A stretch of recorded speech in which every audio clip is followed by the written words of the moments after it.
DD किसान, बदलते भारत की शान। डीडी किसान, बदलते भारत की शान।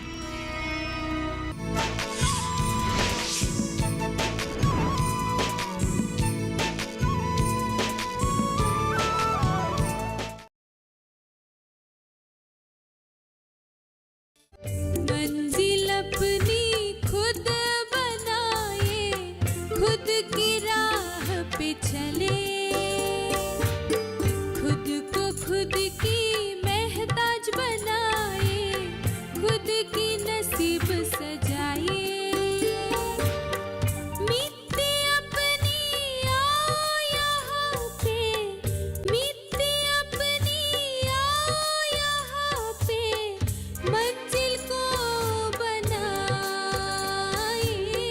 मंजिल को बनाए। सुन हरे गली सा, सुन हरे गली सा। दिशा, तुम अपने आप जाते हो या धक्का मारकर निकाल दूं?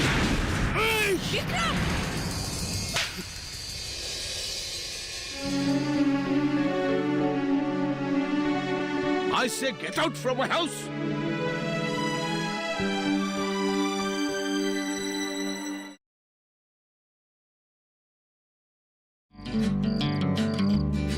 तुम बहुत लकी हो यार। क्यों? भाभी के हाथों में जादू है। तुम भी शादी कर लो और लकी बन जाओ। शादी? क्यों? चौक क्यों गए? मेरे नसीब में शादी कहाँ? तुमने शादी के बारे में गंभीर रूप से सोचा ही कहाँ है? जब तुम्हारी शादी हो जाएगी। लेकिन पता नहीं लड़कियां मुझे लेके गंभीर क्यों नहीं होती। तुमने गंभीर रूप से कुछ काम किया ही नहीं। करना क्या है? अच्छा खासा नौकरी छोड़ छाड़ के चले आए, 10-10 धंधे की, एक में भी टिक नहीं पाया। तय हो गया क्या? तुम्हारे सारे प्लानिंग के। हो जाएगा। 3 साल से मैं यही सुन रहा हूँ कि हो जाएगा हो जाएगा हो जाएगा, और बस। बेहतर होगा कि अपने कपूल कल्पने से बाहर आकर अपने पिताजी को खेती बाड़ी में हाथ बटाओ। खेती बाड़ी? और मैं एक ग्रेजुएट हूँ यार। पिताजी की तरह 10वीं फेल नहीं हूँ। उन्हीं 10वीं फेल ने तुमको पढ़ाया, जिसके बलबूते पर तुम आज उनको कोस रहे हो। मेरा एक सपना है, मैं किसान बनकर जीना नहीं चाहता हूँ। मैं एक बड़ा अफसर बनूं, एसपी, डीएसपी, डीसी, जज, एक बहुत बड़ा राजनीतिक नेता। मेरे पास बंगला होगा, नौकर होगा, गाड़ी होगी। हाँ। दोस्त, सपने बुनने से नहीं होती, उसे साकार करने के लिए मेहनत करना होता है। मेहनत? मेहनत तो अनपढ़ लोग करते हैं। हम जैसे पढ़े लिखे लोग दिमाग से काम करते हैं। और दिमाग से अब तक तुमने कुछ भी नहीं किया। मेरे पास एक फूटी कोरी भी नहीं है। दिमाग तो है ना। वो तो। रुको यार, आ रहा हूं। तुम खाओ, आराम से खाओ।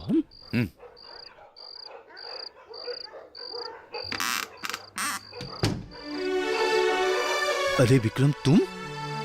तबीयत तो ठीक है ना? अरे चिंता करने की कोई बात नहीं है। मुझे अंदर नहीं बुलाओगे? क्या बात करते हो यार? आओ, आजा, आ। बैठो। अनन्या, एक गिलास पानी लेके आना, विक्रम आया है। अभी लाई।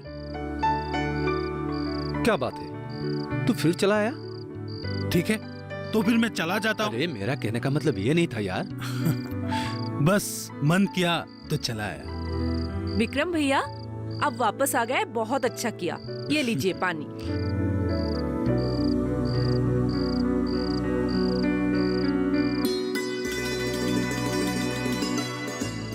आपके पतिदेव तो नाराज हो गए हैं मुझसे। क्यों? मैं वापस जो चला आया। एक मारूंगा। बात करते हो। अनन्या, जाओ इसके लिए चावल उबाल दो। ठीक है, इसे देखने से ही पता चलता है कि दिन भर इसने कुछ नहीं खाया। अभी लाती हूँ। अरे तकलीफ मत कीजिए भाभी जी, मैं खाकर आया हूँ। अरे ऐसी कोई बात नहीं है भैया। Wow, what a pleasant surprise. Vikram ji, आप फिर से आ गए। हाँ रमेश जी, बस अचानक मन किया जो आप लोगों से मिल लूं, तो फिर चलाया मैं। विक्रम जी, आप सब कुछ अचानक ही करते हैं क्या? हाँ, ऐसा ही कुछ समझे। चंदन, लेट्स डू इट। क्या? वही तुम्हारा जो सपना सच करना है। मेरा सपना? कोमल चावल, इंस्टेंट फूड। ओ अच्छा अच्छा अच्छा, यानी कि तुम्हारे मन बदल गया है। अचानक से?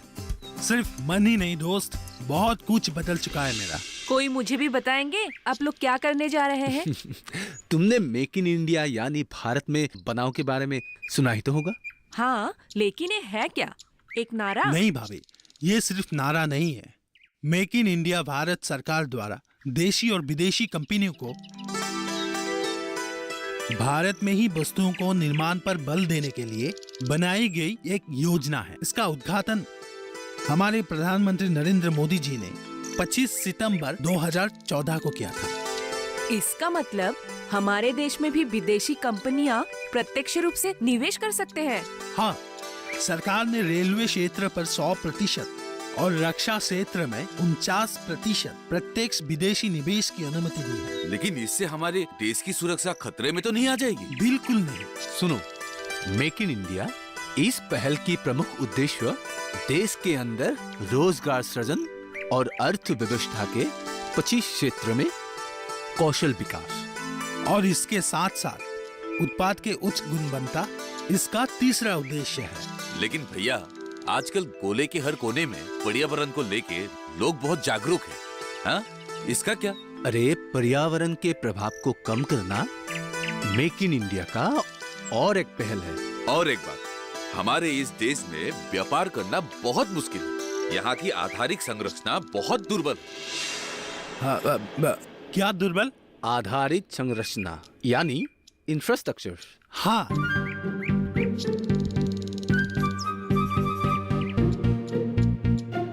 हाँ बोलो। अब तो रसद लॉजिस्टिक भी मृत्युप्राय है। टैक्स का झमेला, दफ्तरों का चक्कर, ये सब तो है ही। पहले था, लेकिन अब नहीं है। हमारे देश की पॉलिसी में धीरे धीरे सुधार आने लगा है। वो सब तो ठीक है, लेकिन कोमल चावल और इंस्टेंट फूड, ये मुझे हजम नहीं हो रहा है।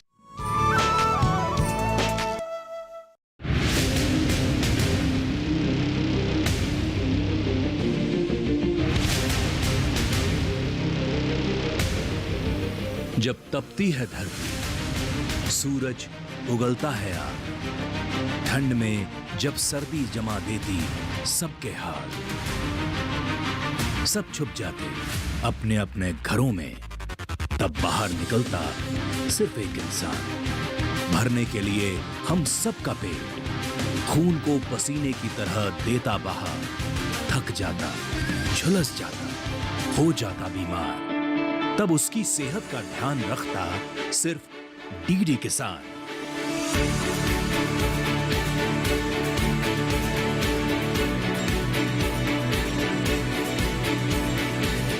देखिए स्वस्थ किसान शनिवार शाम 6 बजे लाइव, सिर्फ दूरदर्शन किसान चैनल पर।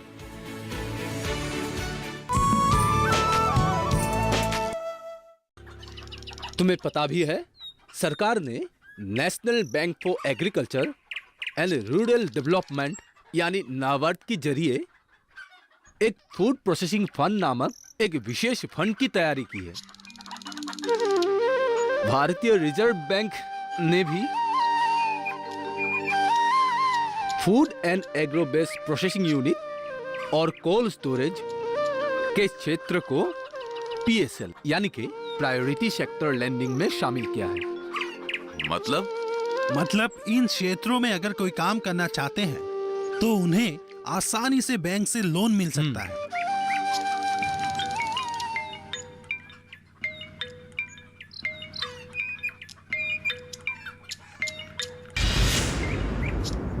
कहाँ हो तुम? जानू मैं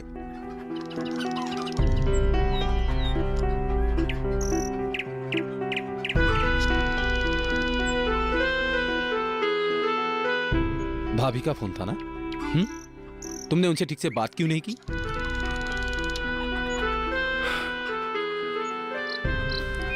तुझे सच बताऊं, खुदकुशी करने वाला था।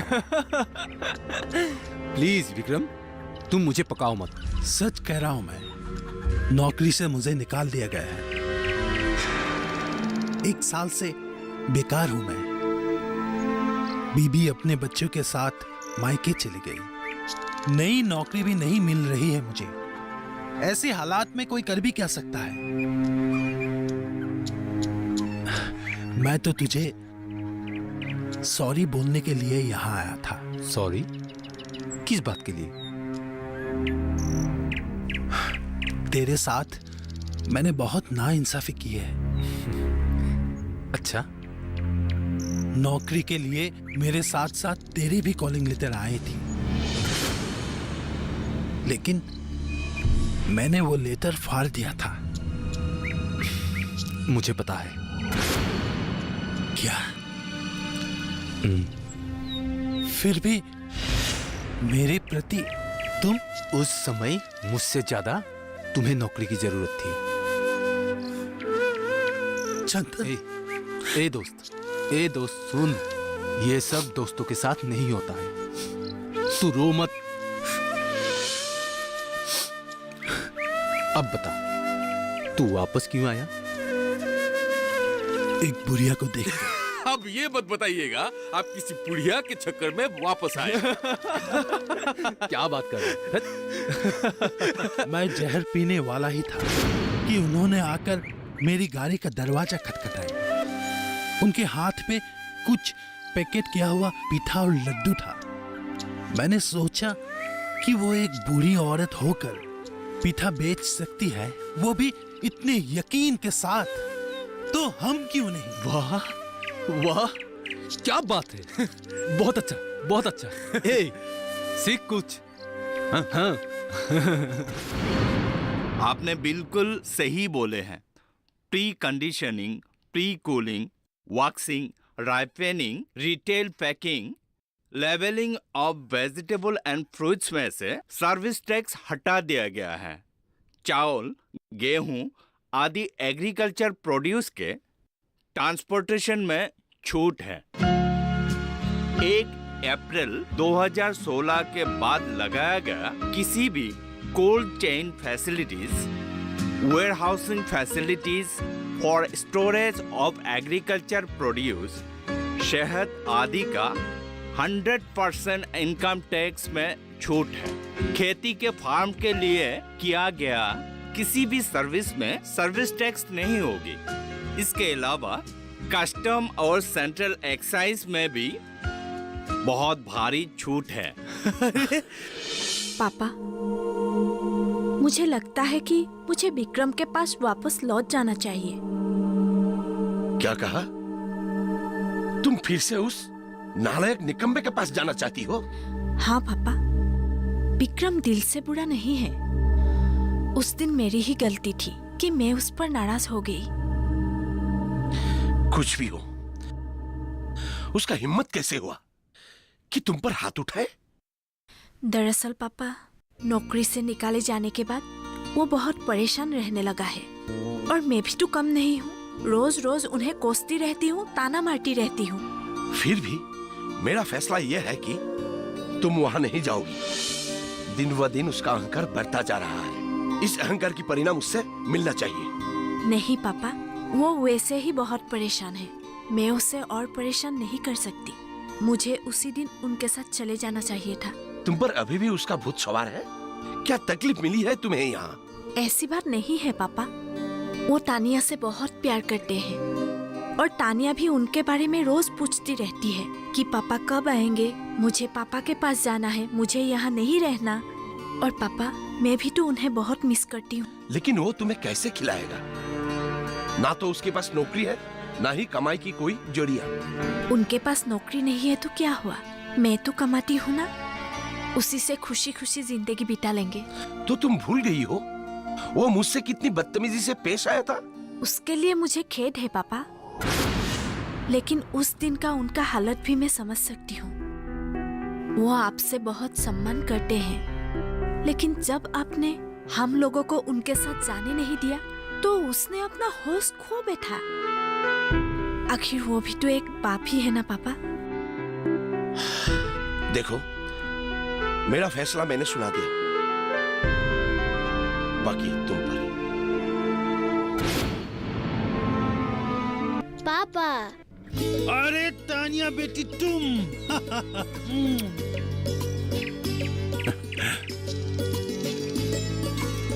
मुझे माफ कर दो विक्रम। तुम यहाँ क्यों आए हो और तुम्हें किसने बताया कि मैं यहाँ हूँ? मैंने।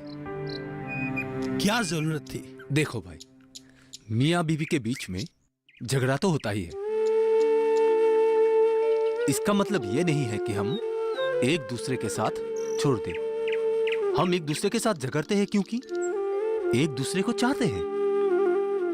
तुम जो अपनी जिंदगी ये नए सिरे से शुरू करना चाहते हो, क्यों चाह रहे हो? किसके लिए चाह रहे हो? अपनी परिवार के लिए, है ना?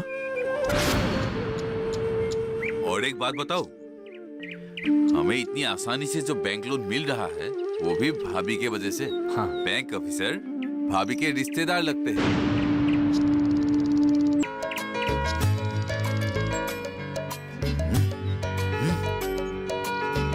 अबे इतना भी नहीं, बच्ची है।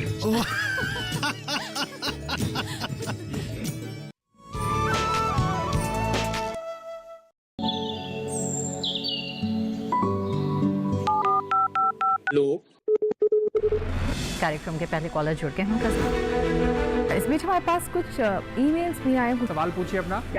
में जो मकान पैदा करेंगे इनमें कौन सी सावधानी बरतनी है? गर्म इलाकों के लिए आप HRM 99 इनसे आप कुछ फल ले सकते हैं। जैस्मीन के पेड़ पे जैस्मीन उसको पूरी खुली धूप चाहिए। फसल में कीट लगा हो या कोई बीमारी, पशुपालन में हो कोई दिक्कत या चाहिए कोई जानकारी, फोन उठाइए, नंबर मिलाइए और कहें हेलो किसान। सोमवार, बुधवार और शुक्रवार शाम 6 से 7 बजे सिर्फ डीडी किसान पर। एक बात तो तय है दोस्तों, क्या? हम कोमल चावल को एक नई इंस्टेंट फूड के रूप में बाजार में लाना चाहते हैं। हाँ। इसके लिए कोमल चावल की एक कंटिन्यूअस सप्लाई की जरूरत होगी। क्या वो है? फिलहाल तो नहीं है, क्योंकि हमारे यहाँ के किसान सीमित रूप में कोमल चावल बनाते हैं। तब तो कोमल चावल को बाजार में लाना मुश्किल होगा। अगर मांग के हिसाब से आपूर्ति नहीं होगी तब तो व्यवसाय बंद करना पड़ेगा। हाँ यार, ये बात तो मेरे दिमाग में आया ही नहीं। तो क्या हमें यही रुकना होगा? कोई दूसरा उपाय नहीं है? किसने कहा कि उपाय नहीं है?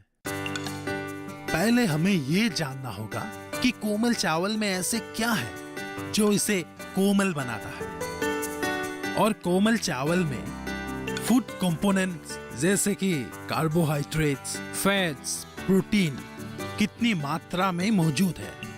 क्या ये सब जानना जरूरी है?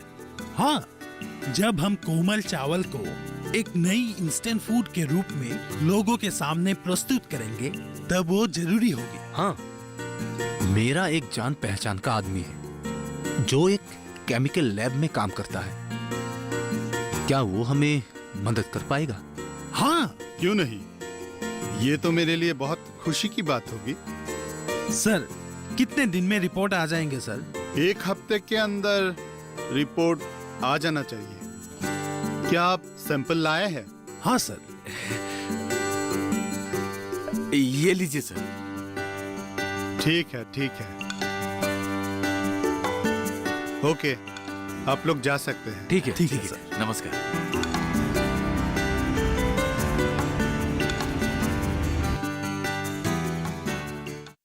चंदन, कोमल चावल में एमिलोस कम मात्रा में पाए जाते हैं। ये एमिनोस क्या होता है सर? एमिलोज एक किस्म का स्टार्क है, यानी श्वेतसार है, जो किसी भी दाने को कड़क बनाते हैं। एमिलोज कम होने के कारण कोमल चावल कोमल है। अच्छा, अब समझा। और फूड कंपोनेंट्स? रिजल्ट अच्छा है। कोमल चावल में प्रोटीन 9.3%, फैट 1.6%, फाइबर 0.4%, ऐश 0.7% और कार्बोहाइड्रेट्स 88%। इसका मतलब कोमल चावल कॉर्नफ्लेक्स का अच्छा विकल्प हो सकता है। क्यों नहीं, जरूर।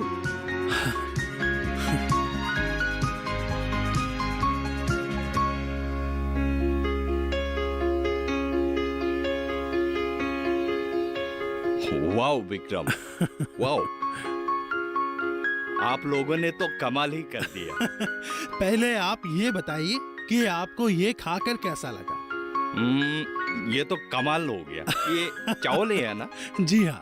दूध के अलावा और भी कुछ डाला गया है क्या, जिसके वजह से ये बिना उबले ही कोमल हो गया? नहीं सर, सिर्फ और सिर्फ दूध। लेकिन ये कैसे संभव हो सकता है? ये आसाम का मैजिक चावल है सर, कोमल चावल। आप लोगों को लोन ही चाहिए ना? हाँ सर। तो समझ लीजिए मिल गया। Thank you sir, thank you very much. Thank you sir. Welcome. किसान भाइयों, हम अपने गांव में एक फैक्ट्री लगा रहे हैं कोमल चावल की, जिसे इंस्टेंट रूप में प्रस्तुत कर हम बाजार में लाएंगे। और इसके लिए हमें आपकी सहायता की जरूरत है। हम आपको कैसे सहायता कर सकते हैं? आप अपने खेतों में अन्य चावल के साथ साथ क्या कोमल चावल भी उगा सकते हैं। और वो कोमल चावल हम आपसे खरीदेंगे। चाहे तो आप हमारे कंपनी का भागीदार भी बन सकते हैं। क्या ऐसा हो सकता है? हम अपने कंपनी का भागीदार बन सकते हैं? जी हाँ। समबाई और कंपनी? भारत में ऐसे कई कंपनियां हैं जिसका आधार समबाय ही। जैसे कि अमूल, लिज्जत पापड़। अगर वो लोग कर सकते हैं तो हम क्यों नहीं, है कि नहीं? हाँ हाँ बोलिए। हाँ हाँ हाँ हाँ हाँ हाँ। धन्यवाद। जब तक हमें लोन मिले, इंडस्ट्री बैठाए, ये काम तो हम गांव से शुरू कर सकते हैं। हाँ, ये बात तो तुमने बहुत बढ़िया कहा यार। हाँ। इसमें हमारे गांव के दुखियारी महिलाओं को काम में लगा सकेंगे। हाँ। अरे वाह, पहली बार इसने कुछ व्यावसायिक वाली बात कही है। वो क्या है ना, हमारा गांव बहुत गरीब है। कम से कम इस बहाने हमारे गांव के गरीब लोगों को कुछ कमाने का मौका मिल जाएगा। हाँ, वो तो है। विक्रम, एक काम करते हैं, क्यों ना हम ये काम हमारे घर से ही शुरू करते हैं? हाँ, लेकिन एक बात की ध्यान रखनी चाहिए कि कभी भी हम क्वालिटी में कॉम्प्रोमाइज नहीं करेंगे। हाँ। ताकि कोई भी एक बार हमसे प्रोडक्ट ले, वो दोबारा हमसे ही चाहे। हाँ, सो तो हम करेंगे। विक्रम, जानते हो, हमारी गांव की महिलाएं कोमल चावल के साथ साथ पीठा बनाने में भी माहिर है। क्यों ना हम पीठा बनाने की भी पैकेजिंग भी शुरू कर दे? अरे ये तो और भी बढ़िया है। हाँ? अच्छा विक्रम, तुम्हें एक बात जानकर बहुत खुशी होगी। क्या? तुम्हें नया जीवन देने वाला बुढ़िया हमारी गांव में ही रहती है। क्यों ना हम उन्हें इस काम के लिए बुला ले? अच्छा, तब तो उन्हें बुलाना ही चाहिए। हाँ।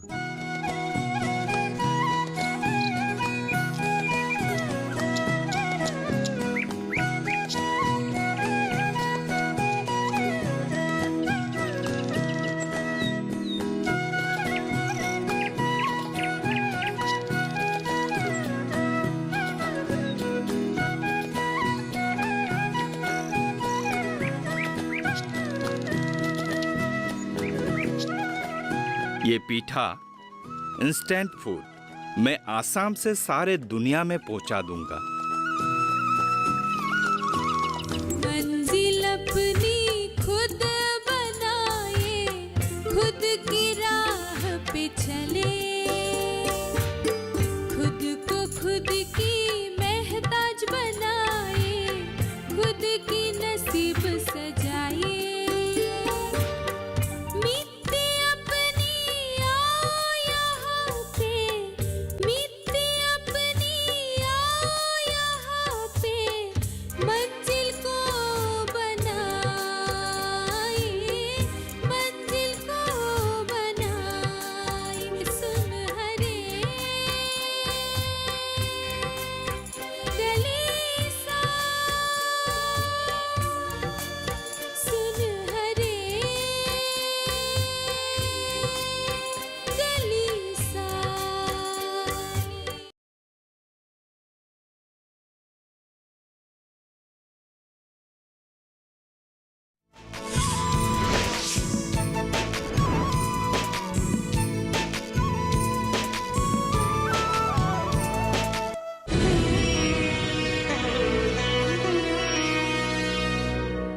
डीडी किसान ने कर ली है तैयारी।